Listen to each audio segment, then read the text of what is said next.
తాకట్టులో ఉన్న బంగారాన్ని విడిపించి ఆ రోజున్న మార్కెట్ ధర కట్టి మిగిలిన డబ్బును మీకు అందిస్తుంది కొమ్మూరి గోల్డ్. నమస్తే, నేను ముఖేష్. ఈరోజు మనతో పాటు ఉన్నారు పంచముఖ హనుమత్ ఉపాసకులు మాడుగుల శివప్రసాద్ గురూజీ గారు. నమస్కారం గురువు గారు. ఆశీర్వచనం నాయన.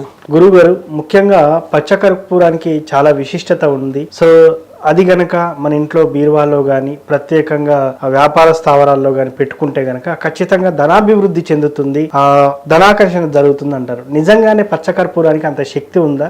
పచ్చకర్పూరాన్ని ఎలా పెట్టాలంటారు? వ్యాపార స్థలంలో కానీ మనం ఇంట్లో లక్ష్మీదేవిని డబ్బులు పెట్టే స్థలంలో ఎలా పెట్టాలంటారు? శ్రీ మహాగణాధిపతయ నమ. ఐం మహాసరస్వత్యే నమ. శ్రీ లలితాంబికాదేవియే నమ. పచ్చకర్పూరం అనేటువంటిది ఎక్కడెక్కడ వాడతామనేది ముందు తెలుసుకోవాలి. ఎందుకు వాడుతున్నాము అనేటువంటిది. ఈ పచ్చకర్పూరము పరమ పవిత్రమైనటువంటి స్థానాల్లో వాడటం జరుగుతున్నది. అంటే ఏమిటి?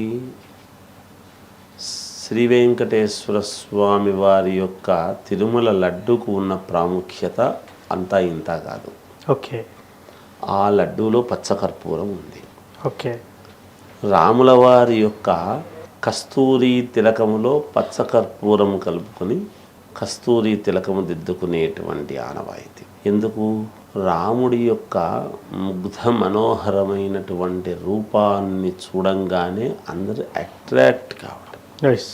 చందనము మామూలుగా అభిషేకము సహజంగా విగ్రహాలకు అభిషేకం చేయడం సర్వసాధారణం, మూల విరాట్ దేవతలకు. అటువంటి దేవతలకు చేస్తూ ఉన్నప్పుడు నీళ్లల్లో, పసుపు నీళ్లల్లో చందనముతో కలిసినటువంటి దాంట్లో పచ్చకర్పూరం కలపటం అనేటువంటిది ఒక విధానం.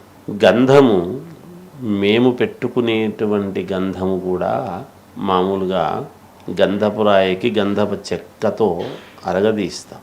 ఆ అరగదీసేటప్పుడు గంధం తీసేటువంటి విధానంలో పచ్చకర్పూరం కూడా వేసి తీస్తే ఏమవుతుంది అంటే, ముఖానికి పెట్టుకుంటే నరదృష్టి అనేటువంటిది కలగకపోగా మనుషులను అట్రాక్ట్ చేసేటువంటి విధానం, ఆకర్షింపబడేటువంటి విధానంలో ఇది.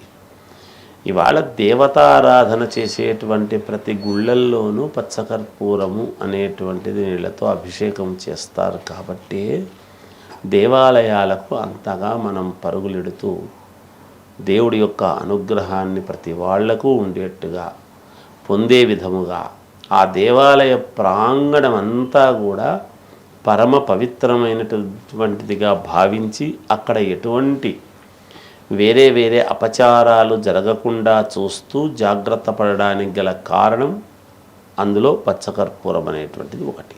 అంటే వేదమంత్రాలు, అనుష్ఠానము ఇవన్నీ ఉంటాయి. వాటితో పాటు ఇది కూడా అతి ముఖ్యమైనటువంటిది అనేది మనం భావించాలి. సహజముగా ఇళ్లల్లో కూడా పచ్చకర్పూరము వాడతాం, మనం వాడుతూ ఉంటారు ప్రతిదానికి. పిల్లలకు దిష్టి తీసేటువంటి విధానంలో కూడా పచ్చకర్పూరం పనికొస్తుంది, వాళ్లకు యోగం కలగటానికి. అంతేకాకుండా పూర్వము ఇంట్లో తల్లులు వేడి అనేటువంటిది అయినప్పుడు, ఇవాళ మనము కూలర్లు లేకపోతే ఏసీలు వేసుకొని ఇంట్లో వేడయిందని కూర్చుంటున్నాం. ఇవాళ రోజున ఎవరు కూడా నెత్తికి నూనె పట్టించుకొని ఉండేటువంటి వాడు ఎవ్వరూ కనపడరు. అవును. ఎవరైనా కనపడుతున్నారా? లేదు కదా. లేదు కదా. ఆ రోజులలో ఆముదము తీసుకొని ఆముదములో పచ్చకర్పూరము కలుపుకొని కాస్త నెత్తిన పెట్టుకుని వారానికి ఒక్కరోజు 1 గంట పాటు నాని తర్వాత శిరస్నానం అది చేసేటువంటి విధానం ఉండింది. ఓకే. దానివల్ల ఏమవుతుంది అంటే, మెదడులో ఉండేటువంటి నరాలు అన్నీ కూడా చాలా చలువకు లోనై మంచి ఆలోచనలు, కళ్ళకు ఎప్పుడు పూర్వీకులు చూడండి ఎక్కువ వెంటనే కళ్ళద్దాలు చాలా తక్కువ వాడేటువంటి వాళ్ళు. అవును. ఎవరికో కానీ వచ్చేటివి కాదు. అవును. ఆ పచ్చకర్పూరం అనేది తల మీద పెట్టుకున్నప్పుడు కళ్ళల్లో ఒక రకమైనటువంటి సంతోషం లోపలికి వాటంతట అదే చల్లగా అనిపించేది.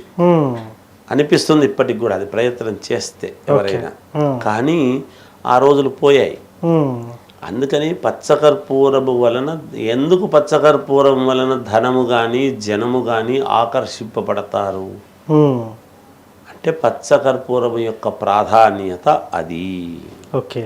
చాలా గొప్పది పచ్చకర్పూరం అనేటువంటిది. ఉమ్, అందుకని ఈ పచ్చకర్పూరాన్ని మనము వ్యాపారస్తులు కావచ్చు, ఇంట్లో ధనము కావాలి అని కోరికతో అనుకునేటువంటి వాళ్ళు కావచ్చు, వీళ్ళందరూ చేయవలసింది ఏమిటి? పచ్చకర్పూరము విడిగా ఉంటే ఏమవుతుంది అంటే తగ్గిపోతుంది, ఓకే.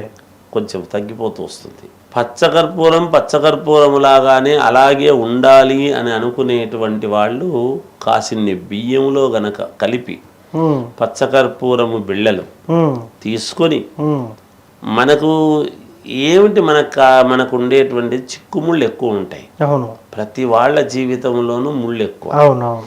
మనకు ఉండేటువంటి చిక్కుముళ్ళన్నీ ఒక్కొక్కటి విడిపోవాలి అని కోరుకునేటువంటి వాళ్ళు ఉమ్, కాస్త ఒక పిరికెడు పచ్చకర్పూరం, ఓకే. ఒక పిరికెడు బియ్యము ఉమ్, రెండు ఉమ్, కలుపుకొని ఉమ్, ఒక డబ్బాలో కానీ ఉమ్, లేదు ఒక గుడ్డలో కానీ ఉమ్, ముళ్ళేసి కట్టుకొని ఉమ్, దాన్ని తీసుకువెళ్ళి దాంట్లో ఒక కాయిన్ ఏదైనా, ఓకే. మన రూపాయి కాయిన్ కావచ్చు, 2 రూపాయల కాయిన్ కావచ్చు, 10 రూపాయల కాయిన్ కావచ్చు, ఏదైనా సరే కాయిన్, ఉమ్, ఒక కాయిన్కు గంధం పట్టించి బొట్టు పెట్టి అందులో పెట్టేయడం. ఓకే. ఎందుకు అంటే మనం లక్ష్మీదేవి కదా కాయిన్, ఎస్, అవును. ఆ లక్ష్మీదేవిని చల్లదనముగా అక్కడ దాంట్లో పెట్టుకున్న భావన ఏదైనా కూడా మనకు భగవంతుడిలో, రాయిలో, చెట్టులో, ఒక చిన్న కొమ్మలో దేవుళ్ళను చూసేటువంటి సంస్కృతి మన సంస్కృతి. ఎస్. కనుక ఆ పచ్చకర్పూరపు డబ్బాలో గనక అది ఆ బిళ్ళ పెట్టేసి ఉమ్, 3 లవంగాలు ఓకే. అందులో వేసి ఉమ్, నమస్కారం చేసుకొని ఉమ్, నాకు ధనం రావాలి అనేటువంటిది 11 సార్లు అనుకొని ఉమ్, బీరువాలో కానీ వ్యాపారస్తులు గల్లా పెట్టెలో కానీ పెట్టుకున్నారు అంటే ఉమ్, దాని యొక్క శోభ వేరుంటుంది. అది చేసి చూస్తే తెలుస్తుంది ఎవరికైనా. చేయకుండా మనం ప్రతిదాన్ని ఏం చేస్తామంటే ఏదో చెప్తుంటారులే ఏముంది లేరుకుంటారు. కాదు, భక్తి శ్రద్ధలతో ఎప్పుడైతే చేసుకుంటామో ఉమ్, అతి కష్టముగా ఉండేటువంటి పేదవాడికి కూడా ఏదో ఒక రకంగా పని దొరుకుతుంది, తద్వారా డబ్బులు వస్తాయి. ఎస్, దొంగతనం చేసి ఇంకోటి చేస్తేనో డబ్బులు వచ్చేది అది కాదు ఇక్కడ కావాల్సింది. అవునవును. మనకు నిలబడగలిగేటువంటి డబ్బు రావాలి. ఎస్, అవును, వచ్చిపోయే డబ్బు మనకొద్దు. అవును. శాశ్వతంగా మనకు నిలబడేటువంటి డబ్బు రావాలి అంటే ఈ ప్రయత్నం చెయ్యండి. ఎస్, తప్పకుండా మీకు నిలబడేటువంటి డబ్బు వస్తుంది, డబ్బు నిలువ ఉంటుంది కూడాను. ఎస్. దాని యొక్క సారాంశం. సో పచ్చకర్పూరం యొక్క రహస్యం అంతా ఇంత కాదు, నిజంగానే పచ్చకర్పూరంతో ధనాకర్షణ ఎలా పొందవచ్చని మీ మాటల్లో తెలియజేశారు సార్. ధన్యవాదాలు. జయోస్తు.